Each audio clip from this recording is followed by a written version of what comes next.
لیکن ڈسکشن تو وہی کر سکے گا نا جس کو پہلے اپنے دین کے بارے میں پتہ ہے، جس کو قرآن و سنت کے بارے میں پتہ ہے، وہ ڈسکشن کر سکے گا۔ لیکن آپ کہیں کہ میں تو ایک ہیلدی ڈسکشن کے لیے بیٹھا تھا، بھئی آپ کو خود قرآن کتنا آتا ہے، آپ کو خود حدیث کتنی آتی ہے؟ جب آپ کو قرآن و حدیث کا علم نہیں ہے، اب آپ کسی گمراہ آدمی کے ساتھ بیٹھیں گے، اب اگر آپ کسی ایسے شخص کے ساتھ بیٹھیں گے جو دین میں گمراہیت پھیلائے، یا پھر ایسے کسی کافر کے ساتھ بیٹھیں گے جو براہ راست آپ سے اسلام کی اگینسٹ ڈائلاگ کر رہا ہے، تو آپ کو اپنا دین پتہ نہیں ہے اور وہ دین پر اعتراض کر رہا ہے، تو اس کی صحبت جو ہے وہ آپ کو بھی دین سے دور کر دے گی۔ تو اس لیے منع فرمایا علماء نے اس آیت کے تحت کہ آدمی کو ظالموں کی، بد مذہبوں کی، بد عقیدہ لوگوں کی اور ایسے کفار کہ جو براہ راست آپ کے دین کے خلاف باتیں کرتے ہیں، ان کی صحبت سے بچنا ہے۔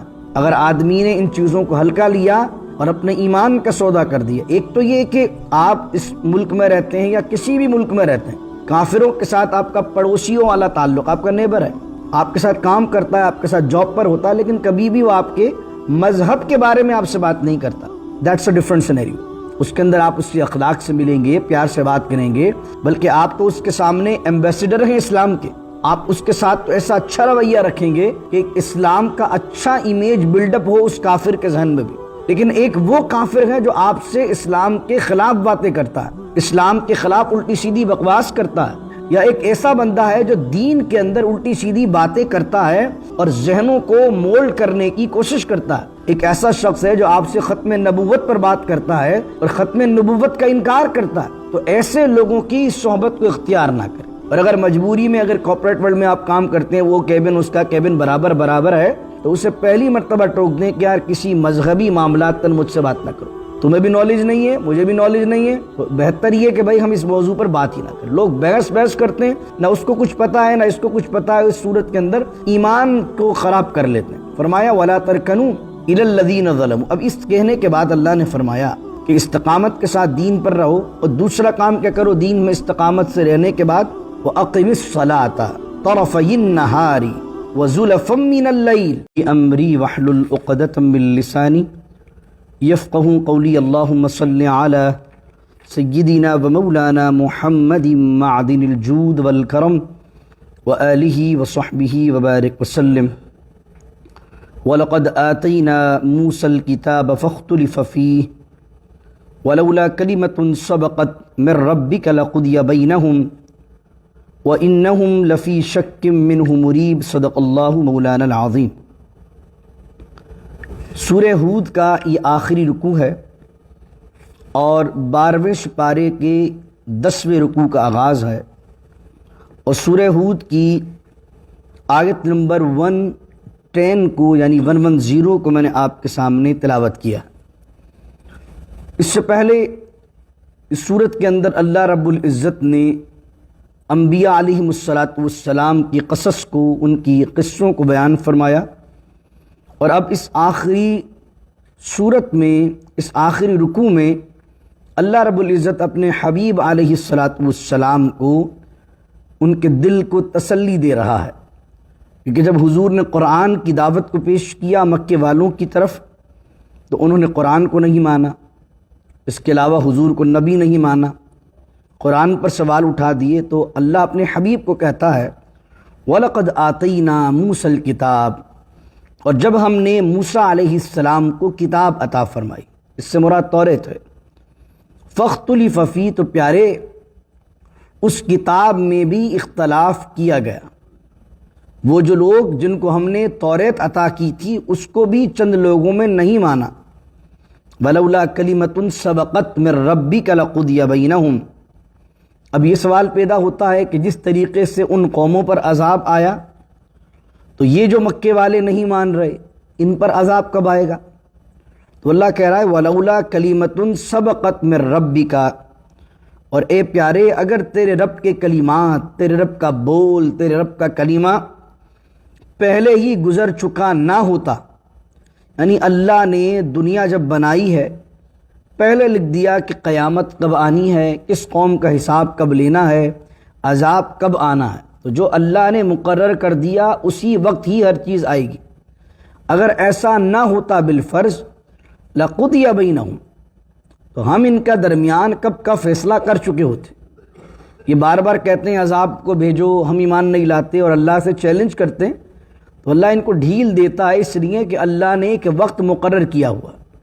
وَإِنَّهُمْ لَفِي شَكٍّ مِّنْهُ مُرِيبٍ، اور بے شک یہ لوگ جو ہیں اس دین کے معاملے میں، اس قرآن کے معاملے میں شک میں ہیں، اور یہ شک مریب ہے. مریب یعنی بے چین کر دینے والا، کنفیوز کرنے والا، اضطراب پیدا کرنے والا ہے. وَإِنَّ كُلًّا لَمَّا، اور جب وہ وقت آ جائے گا، ایک وقت مقرر ہے، جب وہ وقت عذاب کا یا قیامت کا آ جائے گا، وَإِنَّ كُلًّا لَمَّا لَيُوَفِّيَنَّهُمْ رَبُّكَ أَعْمَالَهُمْ، تو آپ کا پروردگار ان سب کو ان کے کیے ہوئے اعمال کا پورا پورا بدلہ دے گا. جو نیکوکار ہیں ان کو بھی اور جو بدکار ہیں ان کو بھی پوری پوری سزا ملے گی، پورا پورا اجر ملے گا دونوں کو. کیوں؟ کیونکہ انہو بما یعملون خبیر، جو کچھ ہی عمل کر رہے ہیں آپ کا رب خبیر ہے، باخبر ہے. اب حضور علیہ الصلوۃ والسلام کو ایک بات کہی جا رہی ہے، فاستقم کما امرت، آپ ڈٹے رہیے، جمے رہیے استقامت کے ساتھ، کما امرتا، جیسا کہ آپ کو حکم دیا گیا. آپ کا کام تبلیغ ہے، آپ کا کام ہدایت کو پہنچانا ہے، آپ کا کام نیکی کو فروغ دینا ہے. فاستقم کما امرتا، آپ استقامت کے ساتھ ڈٹے رہیے. استقامت جو ہوتی ہے وہ بڑی شے ہے، اس وجہ سے صوفیہ فرماتے ہیں الاستقامہ فوق القرامہ. اس سے مراد کیا ہے؟ ایک شخص نے ایک دن میں 5 نمازیں پڑھی، تہجد بھی پڑھ لی، اوابین بھی پڑھ لی، اشراق چاش پڑھ لی، اور اگلے پورے ہفتے کے دن ایک نماز بھی نہیں پڑھی، تو کیا ہوا؟ ایک دن تو کرامت دکھا دی اس نے، اور باقی دنوں کے اندر 5 جو فرض نمازیں تھیں وہ بھی نہیں پڑھی. تو دین میں کیا چیز مستحسن ہے؟ استقامت. اگرچہ عمل تھوڑا ہو لیکن استقامت کے ساتھ ہو. بس جو کر رہے ہیں اس پہ ڈٹ جائیے اور جم جائیے. ابھی اگر تہجد کی عادت نہیں بنی ہے تو کم از کم استقامت کے ساتھ 5 وقت کی نماز پڑھیے، اور اس کے بعد پھر آگے بڑھتے رہیے. تو اللہ کہہ رہا ہے فاستقم کما امرتا. عبادت کے معاملات ہوں کہ تبلیغ کے معاملات ہوں، عقیدے کے معاملات ہوں، جو بھی معاملات ہیں پیارے، فاستقم، آپ ڈٹ جائیے، جمے رہیے، کما امرتا، جیسا کہ آپ کو حکم دیا ہے. پھر فرمایا کہ ومن تاب معک، اور جو آپ کے ساتھ اللہ کی طرف رجوع کرنے والے آپ کے اصحاب ہیں، انہیں بھی چاہیے کہ وہ بھی استقامت کے ساتھ جمے رہیں، کھڑے رہیں. مکے کے اندر ہیں، ہم جانتے ہیں مشکلات آ رہی ہیں، چیلنجنگ سچویشن ہے، اہل کفار جو ہیں وہ آپ پر حملے کر رہے ہیں، تانا زنی کر رہے ہیں، لیکن آپ قدم نہ ہٹائیے، جمے رہیے، اللہ کی مدد آئے گی انشاءاللہ. تو اپنے اصحاب کو بھی کہیے کہ وہ جمے رہیں استقامت کے ساتھ. وَلَا تَطْغَوْا، اور اے لوگوں سرکشی نہ کرو، حد سے نہ بڑھو. اس کی تفسیر بہت اچھی اچھی باتیں علماء نے لکھی ہیں. انہوں نے کہا دین کو اسی طرح عمل کرنا چاہیے جیسے دین ہے. دین کی اتنی زیادہ تہمیں اور گھس کر اپنے اوپر چیزوں کو مسلط نہیں کرنا چاہیے. حضور علیہ السلام کا فرمان ہے کہ دین غالب ہے، اگر تم دین پر غالب آنے کی کوشش کرو گے تو دین تم پر غالب آ جائے گا. اس سے مراد ہے کہ چھوٹی چھوٹی باتوں میں ڈیپ میں جاؤ گے تو تم اس کو پورا نہیں کر پاؤ گے، یا تو عاجز آ جاؤ گے یا تھک جاؤ گے. تو جو سیدھا دین اللہ نے دیا ہے، سیدھا دین لے لو. فرض کرنے ہیں، واجبات ادا کرنے ہیں، فرائض ادا کرنے ہیں، حقوق اللہ ادا کرنے ہیں، حقوق العباد کرنے. دین بہت سیدھا ہے، اس کے اندر کچھ زیادہ ڈیپ میں جانے کے چکر میں اس کو کمپلیکیٹڈ نہ کرو. یعنی ڈیپ میں جانا چاہیے، فرائض واجب، لیکن کچھ لوگ اس انداز سے ڈیپ میں جا رہے ہوتے ہیں کہ ایسے سوالات نکال کے لے کے آتے ہیں جن کا کوئی تعلق ہی نہیں ہوتا. اگر ایسا ہو جائے تو بھائی اگر کنڈیشنل سینٹنس ہے نا، ابھی تو ہوا تو نہیں ہے. اگر ایسا ہو جائے تو پھر جواب دے دیں گے. ابھی جو چیز موجود ہے اس پر عمل کر لو. لیکن وہ دین میں سوالات پر سوالات، اگر ایسا بھائی جو ہوا نہیں ہے اس کا پہلے سوال کیوں ہے؟ تو اس کی آیت کے اندر بھی اللہ رب العزت نے جو فرمایا ہے، اس کے تحت مفسرین نے لکھا کہ حد سے نہیں بڑھنا چاہیے. جیسا میرے رب نے دین دیا ہے، جیسا مصطفیٰ جان عالم نے دین دیا ہے، سیدھے آسانی کے ساتھ اس پر عمل کرتے جائیے. انہ بما تعملون بصیر. اور بے شک جو تم عمل کرتے ہو بصیر اللہ تعالیٰ اس کو دیکھ رہا ہے۔ وَلَا تَرْكَنُوا إِلَى الَّذِينَ ظَلَمُوا، اور نہ جھکو نہ مائل ہو ان لوگوں کی طرف جنہوں نے ظلم کیا۔ ظالموں کی طرف مائل اور نہ جھکو۔ اگر تم ظالموں کی طرف جھکو گے، مائل ہوگے، فَتَمَسَّكُمُ النَّارُ، تو تمہیں آگ جہنم کی چھو لے گی۔ وَمَا لَكُم مِّن دُونِ اللَّهِ، اور نہیں ہے تمہارے لیے اللہ کے علاوہ کوئی بھی مددگار، کوئی بھی دوست، ثُمَّ لَا تُنصَرُونَ، اور نہ تمہاری مدد کی جائے گی۔ اس آیت کے تحت علماء نے لکھا ہے کہ کفار کے ساتھ اور بد مذہبوں کے ساتھ، یا ایسے لوگ جن کے ساتھ بیٹھ کر عقیدے بگڑ جائیں اور آدمی کو اپنے دین کا پتہ نہ ہو، اور آدمی ان کے ساتھ بیٹھ اٹھ کر ان کے عقیدے کو اپنا لے اور ان کی ساتھ رہ کر ان کے اپنے رواج کو اپنا لے، تو ان لوگوں کی صحبت سے بھی بچنا چاہیے۔ دیکھیں، ایک تو ہے ہیلدی ڈسکشن کرنا کسی کے ساتھ، لیکن ڈسکشن تو وہی کر سکے گا نا جس کو پہلے اپنے دین کے بارے میں پتہ ہے، جس کو قرآن و سنت کے بارے میں پتہ ہے، وہ ڈسکشن کر سکے گا۔ لیکن آپ کہیں کہ میں تو ایک ہیلدی ڈسکشن کے لیے بیٹھا تھا، بھئی آپ کو خود قرآن کتنا آتا ہے، آپ کو خود حدیث کتنی آتی ہے؟ جب آپ کو قرآن و حدیث کا علم نہیں ہے، اب آپ کسی گمراہ آدمی کے ساتھ بیٹھیں گے، اب اگر آپ کسی ایسے شخص کے ساتھ بیٹھیں گے جو دین میں گمراہیت پھیلائے، یا پھر ایسے کسی کافر کے ساتھ بیٹھیں گے جو براہ راست آپ سے اسلام کی اگینسٹ ڈائلاگ کر رہا ہے، تو آپ کو اپنا دین پتہ نہیں ہے اور وہ دین پر اعتراض کر رہا ہے، تو اس کی صحبت جو ہے وہ آپ کو بھی دین سے دور کر دے گی۔ تو اس لیے منع فرمایا علماء نے اس آیت کے تحت کہ آدمی کو ظالموں کی، بد مذہبوں کی، بد عقیدہ لوگوں کی، اور ایسے کفار کہ جو براہ راست آپ کے دین کے خلاف باتیں کرتے ہیں، ان کی صحبت سے بچنا ہے۔ اگر آدمی نے ان چیزوں کو ہلکا لیا اور اپنے ایمان کا سودا کر دیا، ایک تو یہ کہ آپ اس ملک میں رہتے ہیں یا کسی بھی ملک میں رہتے ہیں، کافروں کے ساتھ آپ کا پڑوسیوں والا تعلق، آپ کا نیبر ہے، آپ کے ساتھ کام کرتا ہے، آپ کے ساتھ جاب پر ہوتا ہے، لیکن کبھی بھی وہ آپ کے مذہب کے بارے میں آپ سے بات نہیں کرتا۔ That's a different scenario. اس کے اندر آپ اس کے اخلاق سے ملیں گے، پیار سے بات کریں گے، بلکہ آپ تو اس کے سامنے ایمبیسیڈر ہیں اسلام کے، آپ اس کے ساتھ تو ایسا اچھا رویہ رکھیں گے کہ اسلام کا اچھا امیج بلڈ اپ ہو اس کافر کے ذہن میں بھی۔ لیکن ایک وہ کافر ہے جو آپ سے اسلام کے خلاف باتیں کرتا ہے، اسلام کے خلاف الٹی سیدھی بکواس کرتا ہے، یا ایک ایسا بندہ ہے جو دین کے اندر الٹی سیدھی باتیں کرتا ہے اور ذہنوں کو مولڈ کرنے کی کوشش کرتا ہے، ایک ایسا شخص ہے جو آپ سے ختم نبوت پر بات کرتا ہے اور ختم نبوت کا انکار کرتا ہے، تو ایسے لوگوں کی صحبت کو اختیار نہ کریں۔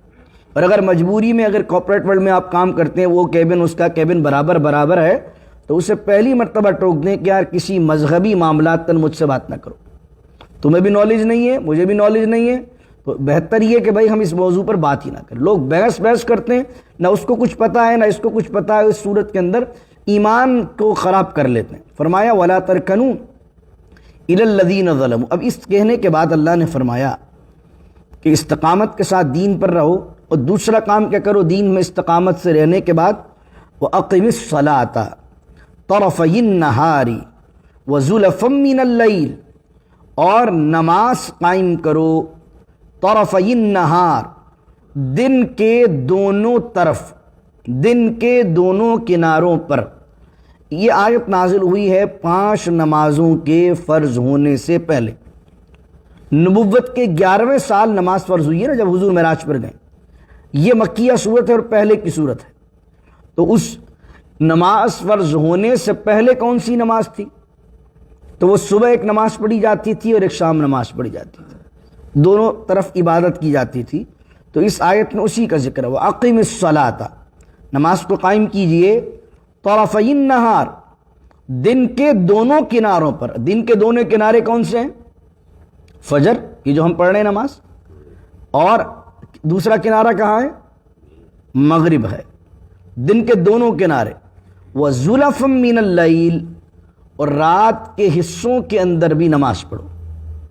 3 اوقات کا اللہ نے ذکر کیا، ابتدا، دن کی انتہا، اور رات کے حصے میں نماز۔ حصہ نہیں کہا، زلف کہتے ہیں، پلورل ہے، رات کے حصوں میں نماز پڑھو۔ رات کے حصوں میں تو 2 نمازیں پڑھتے ہیں نا، ایک مغرب پڑھتے ہیں، وہ بھی رات کا ابتدائی حصہ ہے، اور ایک عشاء پڑھتے ہیں۔ لیکن عربی کے اندر جو جمع ہوتی ہے وہ 3 یا 3 سے زیادہ میں ہوتی ہے، تو اگر آپ مغرب اور عشاء لگائیں گے اس میں تو اس سے مراد کیا ہو جائے گا؟ مغرب اور عشاء کے اندر یہ تو 2 ہی ہو رہی ہیں، اور زلف کا مطلب کیا ہے؟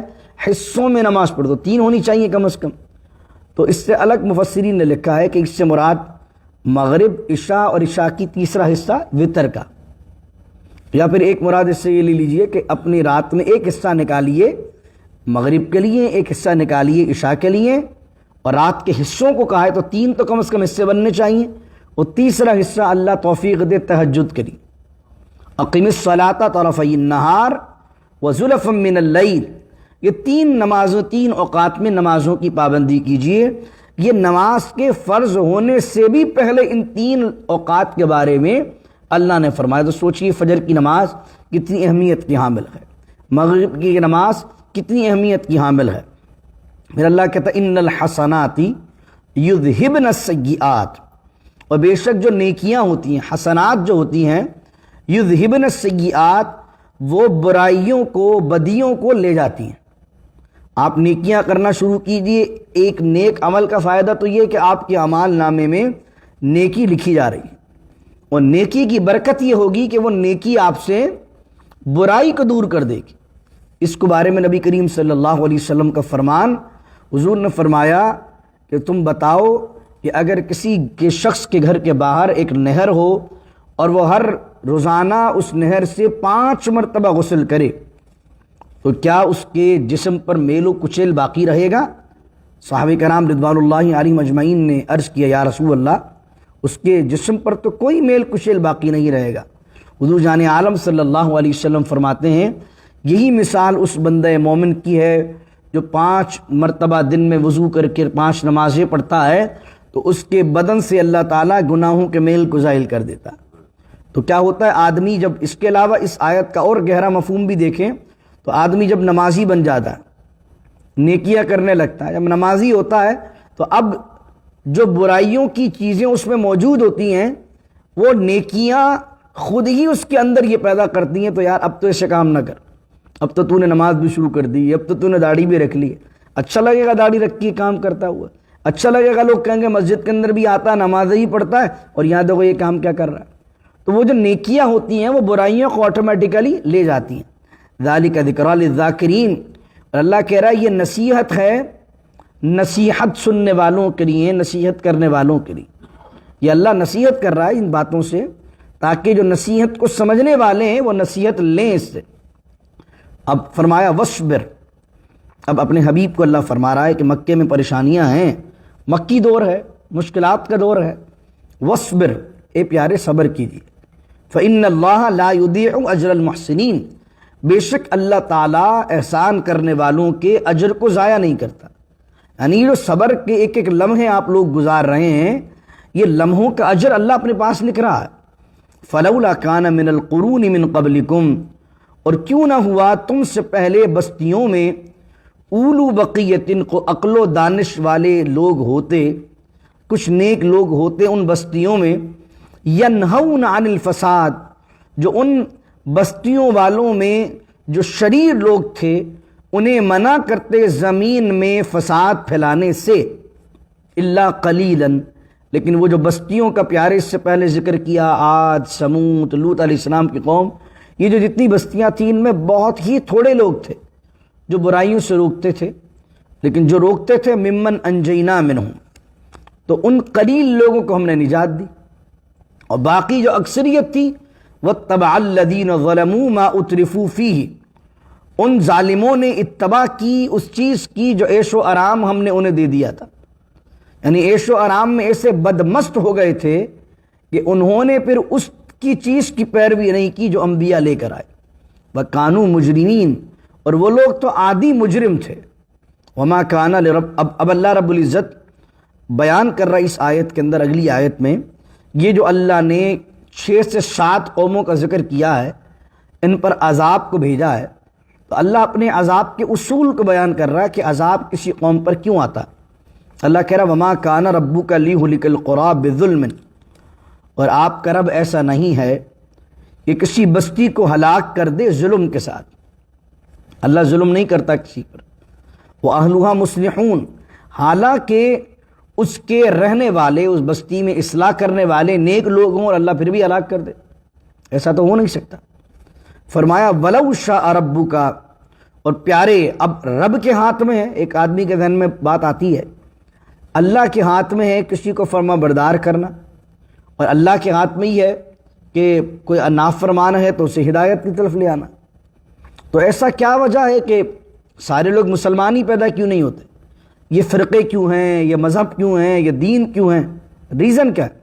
تو اللہ فرما رہا وَلَوْ شَاءَ رَبُّكَ، اے پیارے اگر آپ کا رب چاہتا، اگر ہم چاہتے، لَجْعَلَ النَّاسَ أُمَّةً وَاحِدَةً، ہم لوگوں کو بناتے ایک امت، یعنی سب کو مومن کر دیتے۔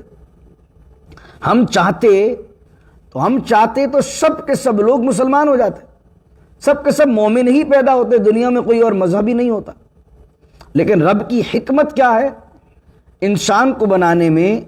کہ اللہ نے یہ دنیا اس لیے بنائی ہے، اس دنیا میں انسان اس لیے بنایا ہے کہ انسان کو اللہ نے عقل دی ہے، سوچنے سمجھنے کی صلاحیت دی ہے، اور ساتھ ساتھ میرے رب نے دو راستے بھی دیے ہیں، ایک اچھائی کا راستہ ہے، ایک برائی کا راستہ۔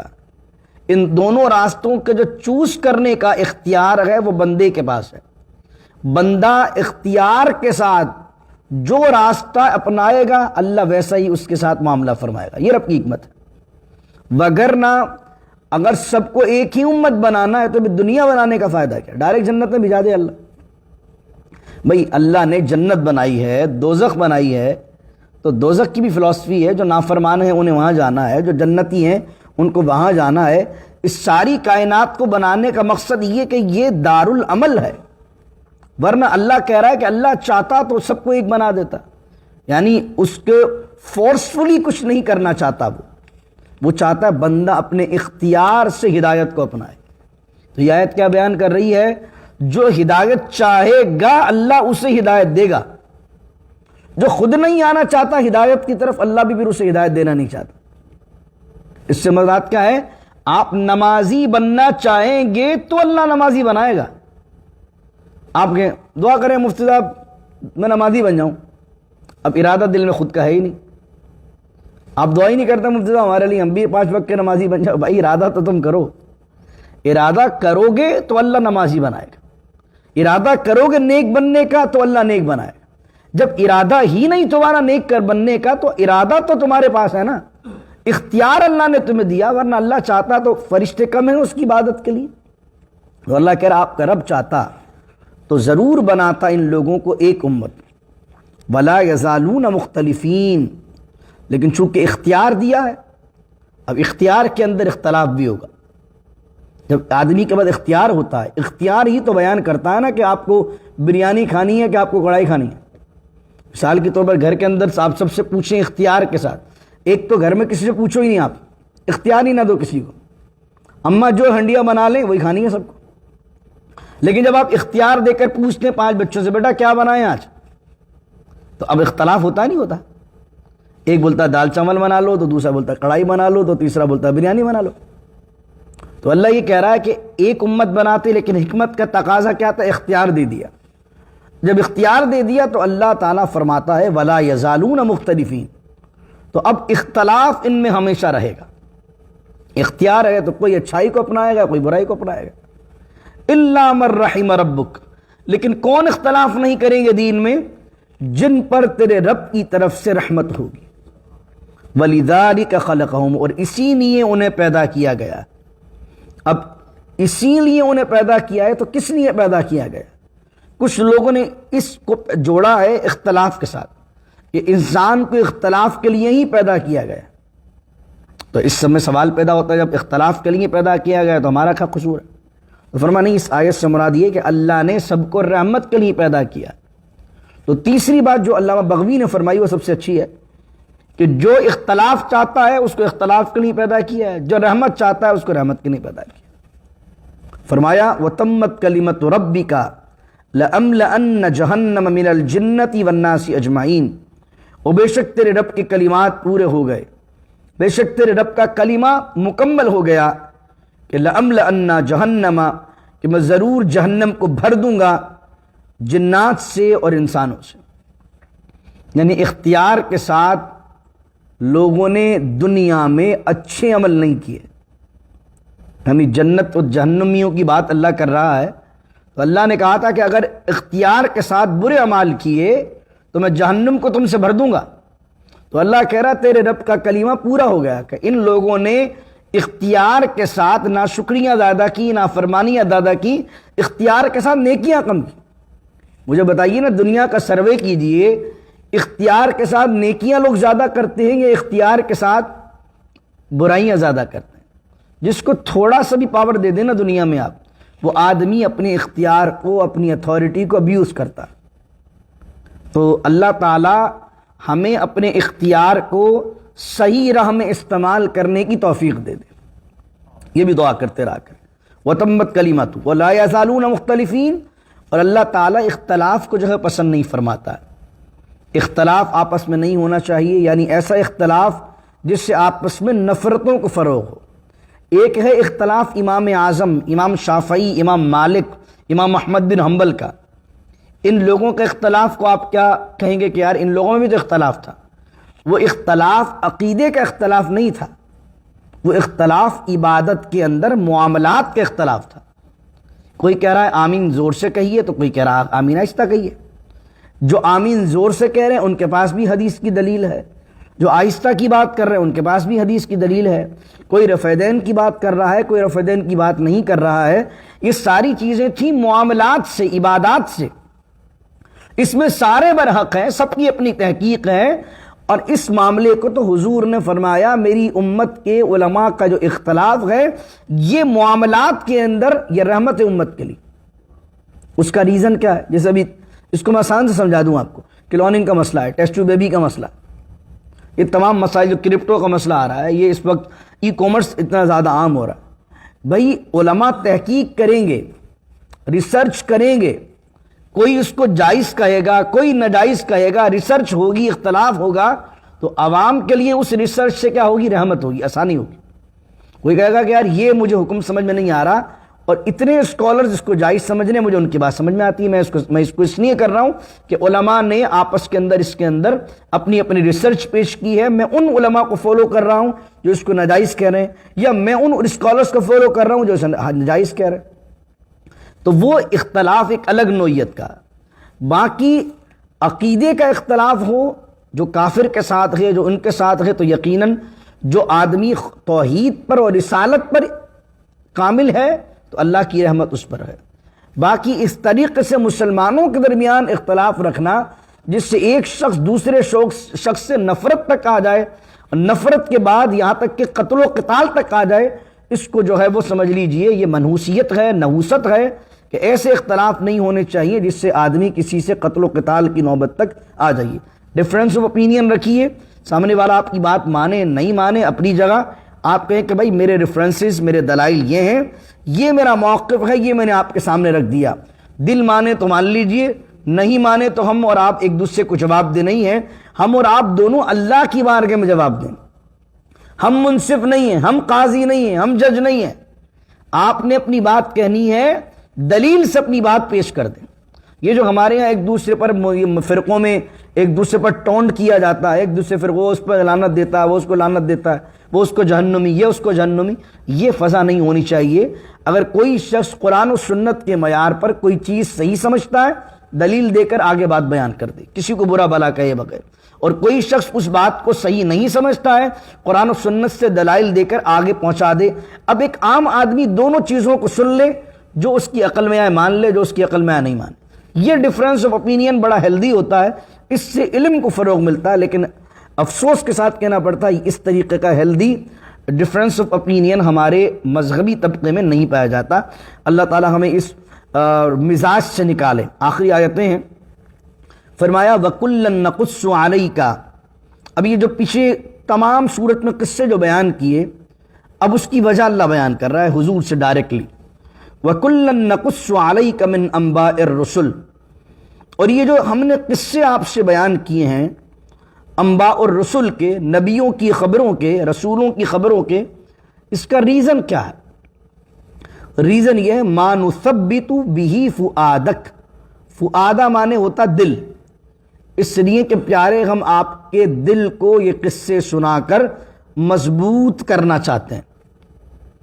کیوں؟ کیونکہ آدمی اگر مشکل میں ہو اور اسے چند اسٹوریز بیان یہ کر دی جائیں کہ بھائی جو حالات سے آپ گزر رہے ہو، اس سے پہلے جیسے جیسے کام آپ نے کیے ہیں، اس طرح کے جو جو لوگ کام کر گزرے ہیں ان کو بھی اس طرح کی مشکلیں آئی ہیں، تو آدمی کو صبر آتا ہے اور آدمی کو لگتا ہے کہ واقعی جو کام میں نے کیا ہے اگر پہلے والوں کے ساتھ بھی ایسا ہوا تو ایک ٹھہراؤ، ایک صبر، ایک پیشن آ جاتا ہے۔ تو اللہ تعالیٰ ان تمام نبیوں کے قصے مومنین کو اور حضور جان عالم صلی اللہ علیہ وسلم کو اس لیے سنائے مَا نُثَبِّتُ بِهِ فُؤَادَكَ، تاکہ پیارے آپ کا دل میں جو ہے وہ ایک ٹھہراؤ کی کیفیت پیدا ہو، آپ کا اضطراب دور ہو اور آپ کا دل جم جائے اور مضبوطی آئے۔ وَجَاءَكَ فِي هَذِهِ الْحَقِّ، اور تحقیق آپ کے پاس آ گیا حق، وَمَوْعِظَةٌ، نصیحت، وَذِكْرَىٰ لِلْمُؤْمِنِينَ، اور مومنین کے لیے ایک کھلی نشانی اور نصیحت آپ کے رب کی طرف سے آ گئی ہے۔ وَقُلْ لِلَّذِينَ، تو پیارے اب ان مشرکین سے کہہ دیں، لِلَّذِينَ لَا يُؤْمِنُونَ، جو ایمان نہیں لائے ہیں، اعملوا علی مکانتکم، تم اپنی جگہ پر عمل کرتے جاؤ، انا عاملون، اور ہم اپنا عمل کرتے جاتے ہیں، تمہیں ہماری بات نہیں ماننی، ہم اپنا کام کیے جائیں گے، تم اپنا کام کیے جاؤ، وانتظروا انا منتظرون، اور تم بھی انتظار کرو، ہم بھی انتظار کر رہے ہیں۔ اس آیت سے ایک اور چیز ملتی ہے کہ اگر آپ کی صحیح بات کوئی نہیں مان رہا، اگر آپ حق بیان کر رہے ہیں، دعوت دین دے رہے ہیں اور لوگ آپ کی مخالفت کر رہے ہیں، تو اپنا کام بند نہیں کرنا۔ جب غلط لوگ اپنا کام بند نہیں کر رہے تو صحیح آدمی اپنا کام بند کیوں کرے؟ آپ دل برداشت ہو کہ بڑی چھوڑو یار، کوئی سنتا تو ہے نہیں، چھوڑو یار یہ لوگ تو پریشان کر رہے ہیں۔ جب پریشان کرنے والے شیطان لوگ اپنی شیطانی سے باز نہیں آتے تو آپ رحمان کا کام کرتے ہوئے اپنی رحمانی سے کیوں باز آتے ہیں؟ آپ اپنے کام کرتے جائیے، جو نبیوں نے کہا تم اپنا کام کرو اپنی جگہ، ہم اپنا کام کریں گے۔ وَانتَظِرُوا، تم بھی انتظار کرو اللہ کے حکم کا، ہم بھی انتظار کرتے ہیں اللہ کے حکم کا۔ وَلِلَّهِ غَيْبُ السَّمَاوَاتِ، آخری آیت سورہ ہود کی آیت نمبر 123، 123 آیت ہیں اس کے اندر۔ اللہ اکبر، فرمایا وَلِلَّهِ غَيْبُ السَّمَاوَاتِ، اور اللہ کے لیے ہے غیب السماوات والارض، زمین اور آسمانوں کا غیب، وَإِلَيْهِ يُرْجَعُ الْأَمْرُ كُلُّهُ، اور ہر چیز کے معاملے کو اسی کی طرف لوٹنا ہے، ہر چیز، ہر معاملہ اس کی بارگاہ میں جواب دے۔ فَاعْبُدْهُ، تو اس کی عبادت کرو، وَتَوَكَّلْ عَلَيْهِ، اور اس پر بھروسہ رکھو، وَمَا رَبُّكَ بِغَافِلٍ عَمَّا تَعْمَلُونَ، دل برداشتہ نہ ہو، اس پر بھروسہ رکھو۔ کیوں؟ کیونکہ جو تم کر رہے ہو، جو مصیبتیں تم برداشت کر رہے ہو، تمہارا رب تمہارے حالات سے غافل نہیں ہے، بے خبر نہیں ہے، وہ جانتا ہے میرے بندوں کہ تم کن مشکلوں سے گزر رہے ہو۔ یہ کتنی ڈھارا سے میرے رب کی طرف سے کہ تو پریشان نہ ہو، تو یہ نہ سمجھ رب کو دکھ نہیں رہا، رب بصیر ہے، رب خبیر ہے۔ پھر آخر میں کہہ دیا اس کی عبادت کرو، وتوکل علیہ، بھروسہ اس پر رکھو، یقین رکھو، وہ تمہارے اعمال سے، تمہارے معاملات سے، تمہارے حالات سے غافل نہیں ہے۔ الحمدللہ الحمدللہ الحمدللہ، اللہ کے فضل، اس کے کرم، اس کے شکر سے ہماری 11ویں سورت بھی قرآن کی، جو کہ سورہ ہود ہے، جس میں 123 آیتیں ہیں، تو مکیہ سورت ہے، آج بحمداللہ تعالی مکمل ہو گئی، اور کل سے انشاءاللہ ہم سورہ یوسف کو سنیں گے انشاءاللہ۔ سورہ یوسف بچپن میں چند قصے سے تو جو امی اور گھر پہ سنتے تھے، ان میں ایک سورہ یوسف بھی، اور بہت خوبصورت قصہ ہے، کل آپ سنیں گے، آیت آئی، اللہ نے خود کہا نحن نقص علیک احسن القصص، اب ہم آپ سے قصہ بیان کرتے ہیں، وہ قصہ جو احسن القصص ہے، بہت خوبصورت قصہ ہے۔ قرآن نے حضرت یوسف علیہ السلام کے واقعے کو کہا ہے احسن القصص، بہت خوبصورت قصہ، اور واقعی بہت انٹرسٹنگ سٹوری ہے، وہ کل سنیے، اور اپنے بچوں کو اس طرح کی قرآنک سٹوری سنایا کریں۔ یہ ان چیزوں سے نکلی ہے جو فکشنز کی چیزیں ناولز وغیرہ میں ملتی ہیں، قرآن کی چیزیں سنائیے انہیں تاکہ ان کو قرآن کی طرف رغبت ہو۔ تو دعا کیجیے اللہ رب العزت سے اس صورت کے اندر اگر کہیں غلطی ہو بیان کرنے میں تو میں اعتراف کرتا ہوں کہ اگر کہیں میرے سے غلطی ہوئی ہے کسی لفظ کی، کسی مسئلے کو بیان کرنے کی، تو یقیناً وہ میری خطا ہے اور میری کم عقلی ہے، میری نادانی ہے، میری کم علمی ہے۔ اللہ تعالیٰ میری اس لغزش کو معاف کر دے، اور جہاں جہاں میں نے حق بیان کیا ہے یقیناً میرا کوئی کمال نہیں، اللہ کی عطا ہے، اللہ کا فضل ہے، اللہ کی مدد ہے۔ حضور جان عالم صلی اللہ علیہ وسلم کے وسیلے سے اللہ رب العزت نے توفیق دی کہ ہم اس صورت کو مکمل کر پائے۔